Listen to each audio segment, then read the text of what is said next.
इस एपिसोड में मलून खातून कहती है, ओलोफिरा तुम बहुत थकी हुई लगती हो, तुम जाके आराम करो। ओलोफिरा कहती है, मैं क्या कैदी हूँ, क्या मेहमान, जब चाहे जा सकता हूँ। तुम हमारे मेहमान हो बेटी, कैदी महल में नहीं जिंदान में रहती है। यह सुनकर ओलोफिरा खामोश हो जाती है और अपने कमरे की तरफ जाने लगती है। और फातिमा कहती है, तुम अपने वालिदा से ऐसे कैसे बात करने दे सकते हो इस लड़की को। रुहान कहती है, सोच समझ के अपने मुंह से अल्फाज निकालो।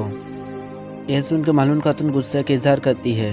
रुहान कहते हैं, वालिदा हरगिज़ ओलोफिरा को यहाँ से भेजने की कोशिश मत करना। फातिमा कहते हैं, तुम उस लड़की को क्या करोगे जो तुम्हें नहीं चाहती है भाई। जाहिर है कि वो काफ़ी अर्से पहले आपको भूल चुकी है। इतने में मलून खातून कहती है, भैंस भैंस के बात बंद करो, अब बताओ रुहान साहब जिम्मेदारी का क्या बना। रुहान कुछ बोलने से पहले तुरहान वहाँ इजाज़त मांग के आ गए हैं और कहते हैं, उरहान साहब को उस्मान साहब ने बुलाया है।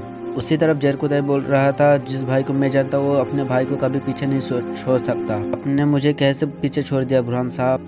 बुरहान कह रहा है, ये कैसी बात कर रहे हो मेरे भाई, यहाँ कोई भी जगह नहीं, हमने आपको तलाश नहीं किया, हमारे साथ मत लड़ो। मैं भूखा पैसा था, मैंने एक बाजू भी खो दिया, मगर मैं आप लोगों से गद्दारी नहीं किया, मैंने एक लफ्ज़ तक नहीं उगला। ये दुश्मन नहीं जिसने मुझे तबाह कर दिया, लेकिन मुझको कैद ने तबाह कर दिया। और जरकुदाई कहते हैं, आप एक और भी लफ्ज़ नहीं कहना। फिर से जरकुदाई अपने सामान निकालने लगता है। दूसरी जानिब उरहान उस्मान साहब का पास पहुंच चुका था। उस्मान साहब कहते हैं, संजाक्स के हवाले से क्या सूरत हाल है। उरहान कहती है, मैं उनके एतमाद हासिल नहीं कर सकता मेरे सरदार, बहुत मुश्किल है। उस्मान साहब कहती है, मैंने तुम्हें आसान काम दिया कब था, मैंने उनके साथ मिलकर एक काफिला पे हमला किया, वो मेरे अहमद देखने चाहते हैं। ये सुन के उस्मान साहब कहते हैं, तुम ऐसे कैसे कर सकते हो, तुम संजाक्स को कायल नहीं कर सकते हो। उरहान कहते हैं, मैं अपनी पूरी कोशिश करूंगा, अभी मैं अपने मिशन को मुकम्मल कर लेता, लेकिन गैर मतवाद तो तोड़ के वो खातून जो तवक्कुल भी नहीं थी, अब वो इस महल में मौजूद है। सरदार, मैंने जो काफिला पे हमले किया था वो ओलोफिरा का काफिला था, मैं उसे संजाक्स के हाथों में नहीं छोड़ सकता बाबा। ये सब सुन के उस्मान साहब कुछ सोच में पड़ जाते हैं और कहती है, तुम एक मजलूम के लिए उम्मीद बन गए रह चुकी है। बेशक तुम मजलूमों को उम्मीद बन के रहो, मगर एक काम, तुम्हारा मिशन मुकम्मल नहीं होने के लिए बहाना मत बनाओ।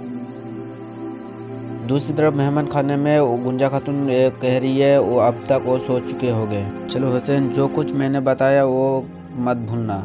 ये सुन के वो आदमी बाहर निकल जाए। दरअसल वो नक्शा हासिल करने चाहती थी, वो अलाउद्दीन के पास था। इतने में अलाउद्दीन के सिपाही गहरी नींद में सो चुके थे। इतने में चुपके से अंदर दाखिल होती है। कुछ देर तलाशी लेने के बाद अलाउद्दीन का तकिया से वो दस्ता मिलता है, आने लगता है, लेकिन अलाउद्दीन ने उससे देख लिया था। वो भागता है और अलाउद्दीन के सिपाही उसका पीछा करते हैं। काफ़ी कोशिश करने के बाद भी अलाउद्दीन के हाथ से वो भाग जाता है और अलाउद्दीन अपने सिपाही के कहते हैं, तमाम खारजी रास्ते बंद कर दो, यहाँ से कोई बाहर नहीं जाना चाहिए। इसी तरह वो आदमी गोंजा खातून के पास पहुंच जाती है। अलाउद्दीन कुछ निशाना देख के अंदाजा कर ले तो वो आदमी उस कमरे में होगा। फिर फौरन वो कमरे के तरफ भाग। कदमों की आवाज़ सुन के गोंजा खातून होशियार हो जाते हैं। उसके साथी लड़के आके बाहर आके कहते हैं, खबरदार, गोंजा खातून सो रही है अलाउद्दीन, फिर उसे जगा लो, जब तक उस कुत्ते को तलाश नहीं करते नील सबके लिए हराम है। यह सुन के गोंजा खातून अंदर से बाहर आ गई थी और कह रही है, अलाउद्दीन साहब, मेरे कमरे के बाहर क्यों चीख रहे हो। अलाउद्दीन कहते हैं, मुझे आपके कमरे की तलाशी लेनी है गोंजा खातून, डाकू मेरे कमरे में दाखिल हुआ था। गोंजा खातून कहते हैं कि आपके जंगजू कहीं सैर करने गया था। और उरहान साहब को बोलते हैं, जाके देख लो, अंदर कोई नहीं है। इसके बाद अलाउद्दीन उसके कमरे में जाके देखते हैं, लेकिन कोई नहीं था। फिर अलाउद्दीन वहाँ से चला जाता है। फिर गोंजा खातून मुस्कुराने लगती है। अलाउद्दीन के सिपाही कमरे में वापस आ चुकी है। अलाउद्दीन कहते हैं, सिपाही ऐसे गफलत फिर किसी वक्त नहीं होना चाहिए, अब अपनी अपनी जिम्मेदारी पे जाओ। गोंजा खातून खुशी खुशी से वो दस्ता खोल रहे थे। गोंजा वो दस्ता को खोल के देखते हैं, लेकिन वो दस्ता पूरा खाली था, उसमें कोई नक्शा मौजूद नहीं था। ये देख के गोंजा खातून हैरान हो चुकी है, क्योंकि अलाउद्दीन साहब बहुत समझदारी से काम लिया था। एक खाली दस्ता अपने तकिया के नीचे रख दिया था। इसी तरफ अलाउद्दीन अपने अशरफ को देखता है और कहता है, आप मेरे अकल को शिकस्त नहीं दे सकते।